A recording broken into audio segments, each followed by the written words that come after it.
Boo. What's up, folks? This is Panama Steve right here at Pacific Vibes. Tonight we have another San Jose, California native, Taj Withers, a.k.a. Kingpin 408. It's a pleasure to have you here, brother. It's a pleasure to be here. Yeah, this is not only a local artist, but he also is a friend of mine, 10 years plus. That's right. Yeah, we've known each other for quite a while, and Way back. his whole family's musically inclined, to say the least. Yeah, I would say that I probably am the least talented out of everybody. Well, that's amazing because you That's can what I would sing. say. Man, my dad and my brother are self-taught piano players and guitarists and drums, and I can sing, but I can't play an instrument. I think that, you know what I mean? I feel like I got You think that's one level up when you're... I would much rather play an instrument. Yeah. Yeah. I mean, I guess you can say the voice is an instrument too, so, all right. I mean, shit, the way that you get down. No, I appreciate it, man. Yeah, big respect. Right on. Yeah, no, right here. So from the West Side, and you've been doing it for what? Probably over a decade. Yeah, I would say we were always doing music, my brother and my cousin, especially when I started taking tape players. And we'd take 2 tape players, and then you could... this is for people that are really old. I'm about to age myself. I was about to ask what year you talking about. You put a piece of tape, right, Scotch tape, on that tape. Now I can record whatever. The true definition of a mixtape. There you go. And then I would do a beatbox. And so now I have the bass over here in the treble, and then I would do harmonies. And next thing you know, on one tape, I have a full beat. Now we're rapping over that. So you was customizing your own beats off the cassettes. Yeah, we was doing that. Oh, man. I was living off of San Carlos, so I had to have been going to Del Mar already. So that would put me at about 17 when I was smart enough to do that, And then when that started to not be enough, I started seeking out studios and, just getting my feet wet there. If you don't mind, tell us about your upbringing, where you're from. Rewind it a couple years before 98 or whatever year you're talking about. Well, story goes... I'm from San Jose, California. I was born in San Jose Hospital, which is no longer, but it used to be across the street from the university. I grew up on the west side. I went to all 3 of the major high schools on that side. So I was pretty popular just by that, just because I was, I went to school with a lot of the people my age in the area. So which schools are you talking about? Prospect. Mm-hmm. I started at Westmont, then I transferred to Prospect, and then my senior year, I went to Del Mar. So you hit them all, the trifecta. I hit them all, Right. They wouldn't let me into Boynton, or I'd hit that too. True story. So I was too bad. You're and I was better off not going to Boynton, right? They're like, go to adult ed. Right. That's where you're going. Serves me right.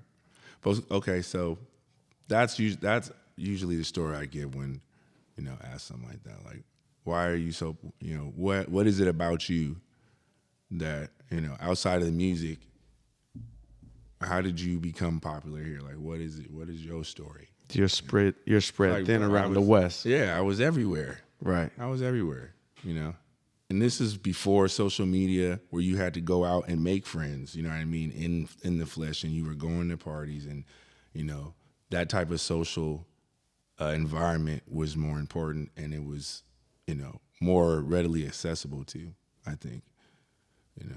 I think our generation, we knew how to party. We had fun, and and we would welcome anybody. So it's not like you had to know the people that were at the party to get in, You guys hear about a party, next thing you know, you got a train of cars going to, right. The other side of town, and we're all getting in. Don't know anybody there. So I would say my mom and my dad, man, they're my heroes, for real. Like, the things that they've been through, and to be where they are right now is inspiration for me, for sure, to do what I do and be a good father. That's what's up, You know man. what I'm saying? Like, so your father, you have 3 sons, right? I have 3 sons. Quentin is 15, Taj Jr. is 5, and Lennox is 3. How tall is Quentin now? Oh man, he's a giant. He's like He's taller 6'6". than me, right? What? Yeah, he's Wait a taller minute. than me too. He's taller than you. Oh yeah, hooping. Wow. Yeah, That's amazing. yeah. It's He exciting. looks just like you, too. Yeah, he bro. does. That's crazy. I remember when he was, like 4 or 5 years old when he was freestyling over there on Blackford. Remember? Do you remember that time when we came up? Oh wow. And you were tripping out. You were like, damn, this is the first time he grabbed a mic. You remember that? I haven't thought about that in forever. I know He you, did Quentin, that. since you were a little kid, by the way. Yeah. Shout out to Quentin, man. And even when we were taking him to Youngbloods too, Right. he always wanted to get in the studio. He really wanted to be here right now. Shout out to Q, man. Yeah, next time Grades around. up. We ain't that far. Yeah, stick to hoop, man. No, that's my boy. I love him. But he really wanted to be. So you're not too far. You're right here in Oregon now, right? That's right. Right over the border. Right over the California-Oregon border. That move has been one of the best things for me to do, like to get out of California and, kind of just spread my horizons for real. How long ago was that? I think I've been there about 7 years now. It's been that long? Yeah, I think so. I started my business in 2019, so that's already 4 years, and I think I'd already been there too. Until like 2017, I think. Tell me about the business, bro. I know you. Oh yeah. You told me a little bit about it the other night, but I'm grateful for my uncle. My uncle Mark, which is my mother's youngest brother, is a flooring guy, right? Mm-hmm. So he installs hardwood, VCT, LVP, tile, ceramic. He does it all. And we were just sitting up talking one day, and we realized that all of the youngsters that was around us, all my younger cousins, but they're all in their 20s, like none of us had a trade or was going in the direction of a career. And as much as, we're going to need skilled laborers because that generation is now retiring, where there's the most of the skilled laborers, that America has. It's important it's going to be a huge gap that needs to be filled. So it's always going to be work there, and to have a trade and be able to take that with you wherever, that's really setting somebody up. That's how you set a man That's up beautiful, to be, yeah. successful. So y'all deep over there. You have a lot of family? Oh yeah. Shoot, I couldn't even name them all. I think there's about 27 or 30 relatives out there. That's beautiful. Yeah. Bro. So y'all right there in the same town, the same area? In the same area. It's a lot like San Jose in the terrain. Like it's a valley, and so you got mountains on either side of you. You know what I mean? That's tight. Yeah, it reminds me a lot of home. So that's cool. That's probably why I've adjusted as quickly as I have too. Cause it's funny because a lot of people don't realize it. I mean, San Jose natives out, you take advantage of. I'm sorry, just take it for granted. This valley that we're in. We're just naturally surrounded by these mountains. You got the ones on the east and on the west. The Santa Cruz Mountains, and sometimes I have some friends come in to visit or family members from Miami. You know what I mean? My cousin Joanne. And she was like, "Wow, these mountains are," and they're tripping off the mountains, and the redwoods and all that. We live in this every day. You know what I mean? Or we're right next to it. We get to appreciate these mountains around us. So what you're talking about, like San Jose, yeah, that's tight. I could already get a vision of you're in the valley. That's cool. It just it does something. I don't know. Being able to look around and see nature, it gives you a different type of peace. If you haven't gone outside of that, if you haven't lived somewhere where you look around and you're in the flats and there's nothing really to be in awe of, right. As you're, daydreaming or whatever, and you don't understand what that does for your mental, you don't really, that's tight. Really connect. So I advise everybody to go and get out in nature. For real, we all need it, Take your socks off, ground yourself. Get out there. Huh? Yeah, you got to get out there. Take your shoes and socks off. I was just in Hawaii the other day, and they say the combination at the beach, get in there with the water. I was feeling myself, and it was nice. You know what I mean? Mm-hmm. The water's a little bit more salty, so you can float a little bit easier over there. Yeah, I felt some real connections over there. You know, it was cool because you know, like I've done that what you're talking about, what they call grounding, right? Where you, you know, I got my little backyard. You know, I take care of my little grass. I never had that before, so I got my, you know, so I got my get down. But at the beach, I just recently was put up on that. You know, the beach is that real grounding out there on the sand. Yeah. So that's right. It's a beautiful thing. How are the beaches over there in Oregon? The beaches are, because it's more, you know, North Pacific, the water's colder. It's really not a lot of sand. No? No. It's a lot of reef? It's like just, you know, water, and then you have like the forest ends, and then there's usually like a lot of logs, because I think they log on the beaches too. They use that, you know what I mean, the current. So it's just a bunch of, driftwood and hella driftwood. Yeah. Interesting. Yeah, I haven't been up there. I made it up to the border one time, but didn't get to. So how far are you from the coast from where you're at? I think I'm like a 2-hour drive. Yeah, a 2-hour drive. That's what's up, man. It's cool, man. I'm all right with it, you know. Everywhere you go, there's gonna be something, you know what I mean, that just there's no perfect utopia for anybody. You know? Right. It'd be silly if you think you're gonna find it. You know, there's always gonna be something that you wish you could change, or so you just gotta learn how to deal with certain stuff, you know. Right, the yin and the yang, the good and the bad. Could be worse, right. You know. Okay, I got to deal with a little more of there being not as much diversity there, but at the same time, I have more of my own space. Mm-hmm. I barely could, you know what I mean, afford an apartment with a patio, and now I'm living in off a third of an acre. Right. You know, so like some baller shit over here. Yeah. Right. All right.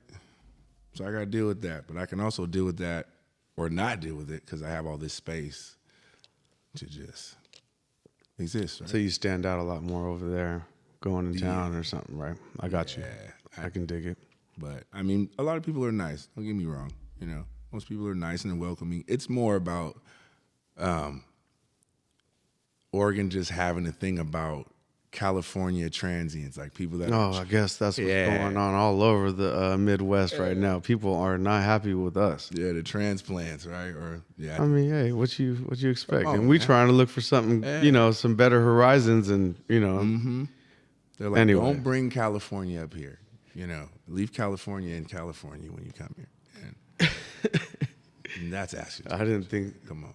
I didn't think we were that bad, man. I didn't either. What's wrong? I didn't either. But you talking about no sales tax too? You know, yeah, they're coming, and they're coming with their California, careers or jobs or that money. They're coming with California money, and they're going to be able to come and buy property. Why wouldn't they? It drives up the prices, so it's a good thing. Everybody else, I mean, you're just going to step it up. And it's developing really fast, too. Right. So that means there's a lot of work for my business as we transfer into doing more commercial, industrial. That's beautiful. I think, folks that are sour about it just need to look at the glass half full as to half empty, because there's, your property value is going up. For real. The infrastructure is getting stronger, and, this now it's a growing city. There's a lot of cities out there that are not growing and wish for something like this to be happening, and wish some Californians would come over with their money and raise the value of their house that only costs $60,000. You know what I mean? Talk about it. That's real. But anyway. That is real. Enough of that. Yeah, brother. I love you, Oregon. Bro, I want to check it out, yeah, because I really like the, Northern California, to say it's just like that, where, all the redwood forests and Mount Shasta up there. Right. I made it up there a couple times. Yeah. I like it up there. It's Clear nice. Lake. Right. Man. But tell us about why you're here right now. You came over for for Track's thing, and you put it down. Big props on that. You know, Rest in peace, Trax a Million. Rest in peace to arguably the GOAT of San Jose. For sure. I mean, he really made a big stamp and repped San Jose. That's right. He did his thing. Right. All kinds of influencers, artists. Mm-hmm. A lot of people mess with Trax. There was big shout outs, and I give him, rest in peace and big props on everything that he was doing, and he took that L, quietly. You know what I mean? It's crazy. Yeah. It's crazy. Like, but anyway, go ahead and talk a little bit about. So I met Trax through Alex. Alex is his A&R. I was working on Bonafide. I dropped a couple of singles on Thizzler that got a little traction. So I started to have kind of a name. The radio station was spinning me too. Me and Ziggy had a song called Higher with a video. I remember that one. And that was spinning a lot at the KSJS. And you guys shot that one at YB's house, didn't you? Mm-hmm. Yeah. That was a good one. Yeah, good times, man. So we, I guess one of them or both of them had posted on Instagram asking, their followers, their San Jose followers, if you were to hear, who is the hottest artist, who are the hottest artists, who is the hottest artist in your opinion in San Jose? And I guess my name just came up a lot, like a lot more than the next person. So I got invited to Smash Mouth Studios, which I didn't even know existed on Winchester on the west side, Smash Mouth. I heard about this studio. I didn't even know they were from San Jose. I think it's just the bass player, I think. It's like but in any case. On a Cadillac or Impala or something? Yeah. So you got to imagine how awestruck I was to be in this position with these, great composers. And it's just little old me, I'm a starving artist in every sense of the word in this moment. And I'm getting something that I asked for. Now I'm here and I'm feeling like this is way bigger than me. You know what I mean? Like this situation is too big for me. I don't know how I stumbled on this, but he made it really easy for me to just create with him and be, you know what I mean? And just breathe with him and exist. You know what I mean? He's like, you here, you dope, don't trip about it. You know what I mean? Show me some music. And I played him some of the Bonafide, and he was, nodding his head in approval. He was digging my shit. He threw on some beats. I think I brought somebody with me. Who did I bring with me? It was Jacuzzi. He did most of the Bonafide. What year are we talking about? Ooh, don't do that, Steve. Come on. I don't know what year that was. You could just be a ballpark. Shit, dude. That was, I want to say 2011, maybe 2012. And so he was there. We played the music. And the next time I came, I brought Ziggy with me because he was in the area, and I told him that I was going to do this. And when I was there the first time, he also asked me again, like, well, who do you collab with? Give me your opinion on the San Jose hip hop scene. And Trax, actually. Yeah. Mm-hmm. And I just started listing off all the people that I knew that were frequently doing shows and performing downtown and Sunnyvale, Outrageous Karina.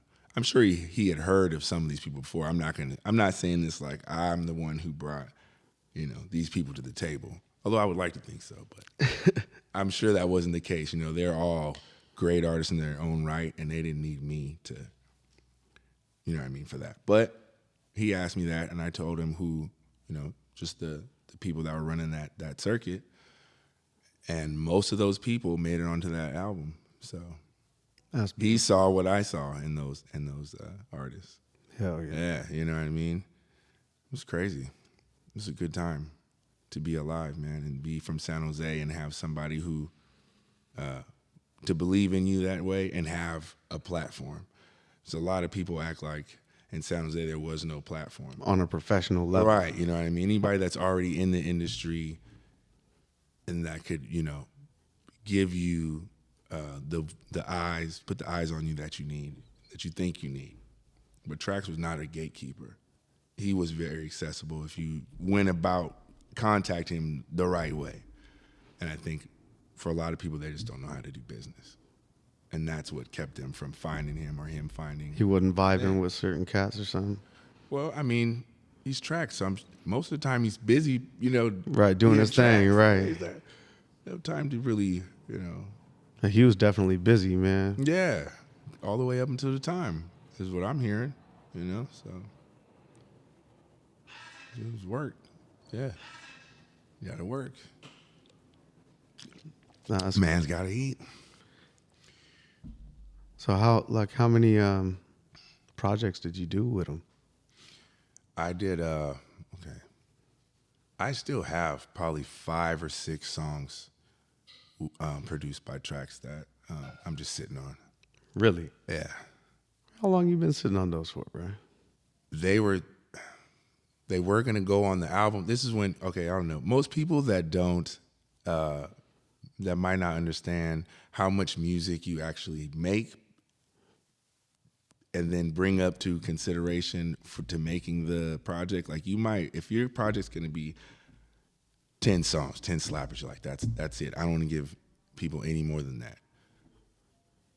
A good artist is gonna make 30 songs or 40 songs and then pick the best 10. And cherry pick which That's ones. Right. So I still have all of those that have my voice on it that he produced. So some of them are just hooks, some of them's just a verse. So what you gonna do? I haven't decided. I mean, I would just have to make sure that his people in his camp are completely involved with what I'm doing.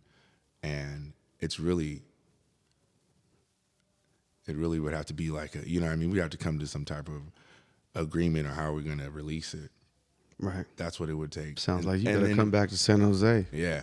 And then once I know that I have their blessing and then we set the channels up so people get their publishing, whatever, so on and so forth, and because his kid's going to eat off that. You know what I mean? Beautiful. Yeah.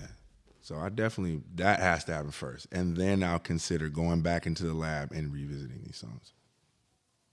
That's what would have to happen. Wow, you got some gold. You just sitting on it. Yeah, I do. How long you been? Some slappers. You've been sitting on it for a minute too, huh? Yeah. I could only imagine because you up north, right? Mm-hmm. Wow, bro, you need to go ahead. Yeah, I know. Yeah, I'm itching to hear it myself. Got something in the chamber, man. Nobody knows. Well, now everybody knows. You have to wait.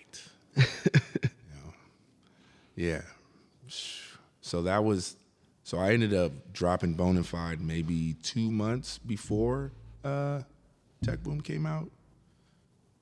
And the singles on that were was it Chillin' and Game of Thrones. Those are the 2 songs that I dropped on Thizzler, so I just made them the singles for the project. And but I only put it on SoundCloud. That's a problem with me. I need like a management team all the way, or I need to just go ahead and be my own manager. But I'm already wearing so many hats, bruh. You know what I mean? So when it comes down to making the music, I get more out of just making the music. How far I push it doesn't really take away from what I get from being creative. You know what I mean? I'm making excuses, but that's how, you know what I mean? That's the truth. I make it and then I put it out, but I don't think to put it on Spotify. If there's a whole process that I have to go through, I'm probably going to elect not to do that. You know what I mean? Let me go check on my 2 youngest ones, make sure they're not trying to kill each other. It's too quiet in here. Right. What's the program? What's the program called? Distro Kid, right. That's the one. Like that. That's what I was told. It puts you on all of them. Because I hear a lot of complaints from people that end up hearing my music when I play it for them. They're like, how come I can't find your music anymore? I'm like, oh, do you have SoundCloud? Like, is that an app? Right. You You know, ain't on Spotify. it's got to be on everything. You're not on Apple. Right. What are we talking about? It's got to be on everything. So you just playing with it. Then. You playing with it. You teasing folks. Yeah. So I was telling my boy just earlier, actually, you know, he's got a furniture business that he's been doing, but he hasn't put himself out there. You know, it's all word of mouth. And I was like, man, this is just the equivalent to, you know, coming out the trunk. It's guerrilla marketing. Shout out to my boy Shay. He's gonna come up soon. We trying to work on his thing too, so he can, you know, put himself out there. It's all about marketing, big time, 1,000%. Because, you know, if people don't know you, you know, word of mouth is beautiful, right? But, you know, you got to put yourself on that. Make your own platform, something serious. That's real talk. And, bro, you got crazy talent. You've been deep in it. You know what I mean? You worked with... COVID broke my back, bro. I ain't going to lie. That's really... COVID was hard that shit for was hard. For a lot of us. Because I got my landscaping thing. That it was janitorial and landscaping. I just stuck to the landscaping because everybody became their own janitor after that. You know what I mean? So, yeah, COVID did a number to me. And, and my lady's business, that catering thing that she was doing. You know, that COVID was a motherfucker. It was a motherfucker. That shit was serious. So I'm like, I want to put this music out. I started another project. I really started getting serious about it. I was doing all the looking up of things, like I said, like I just said I wasn't going to do. I was doing that, and I got discouraged. You know what I mean? I got sick, and the next thing you know, you're seeing on the news, we're in lockdown. I'm like, I can't perform my songs. That's how I'm getting my, you know. That's how I'm pushing my issues. I'm doing shows. I'm, you know, doing 4 or 5, 6 shows in San Jose, you know what I mean, a month. Sometimes 8, you know. You got Johnny V's, they have open mic, and then you got, you know, then I'm getting booked to do shows. It sounds like you need to come out here and get some money, man. Yeah. They're going to have to pay me. They wouldn't pay me before. Line it up. You know what I mean? It was I don't know. That was a weird time. The promoters would make the artists basically purchase these tickets, and then, you know, if you sell these tickets, then you get your money back and then some if you do it right. So everybody basically was paying to play. You know what I mean? So I've got into a lot of those situations where a group of, you know what I mean, a music collective like everybody at YB's.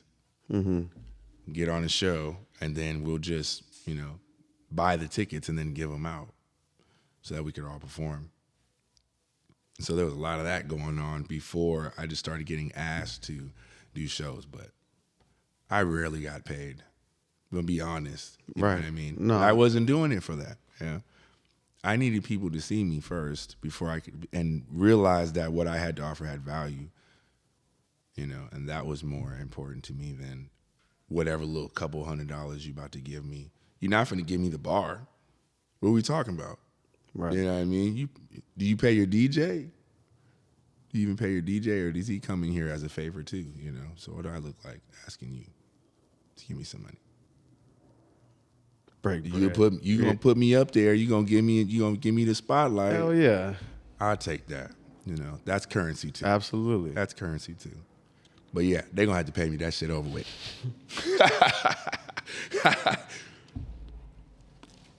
So, like, tell the folks where they could find your music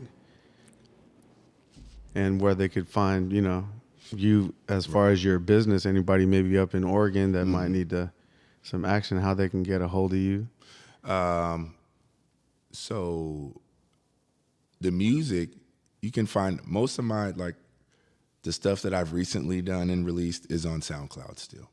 But there are songs, because I've done a lot of features, and a lot of that stuff is like on YouTube, or you have to type my name in to your search engine, and then you'll see a bunch of songs that will come up that I've done with other people, just collaborations with other artists. So it's everywhere. It is everywhere, but it's not It's under your name, Taj Withers. Right. I mean, when you look me up, then all this music will come up. But it's not like under my channel. I'm not monetizing any of this. Not yet. Not yet. Not yet. Somebody help me. Give me a job. We got OP on the job right here. We was actually just talking about Hired. it. There you go. Floating Spaceman's on the job. Yeah, man. Hey, it was a pleasure having you here. And I can't wait to have you in again. And, bruh, big respect, big props on everything you're doing. Much love for you and your family. Appreciate that, brother. That's Taj Withers right here. And what is it, Kingfin 408. You know it. Until next time, y'all be cool.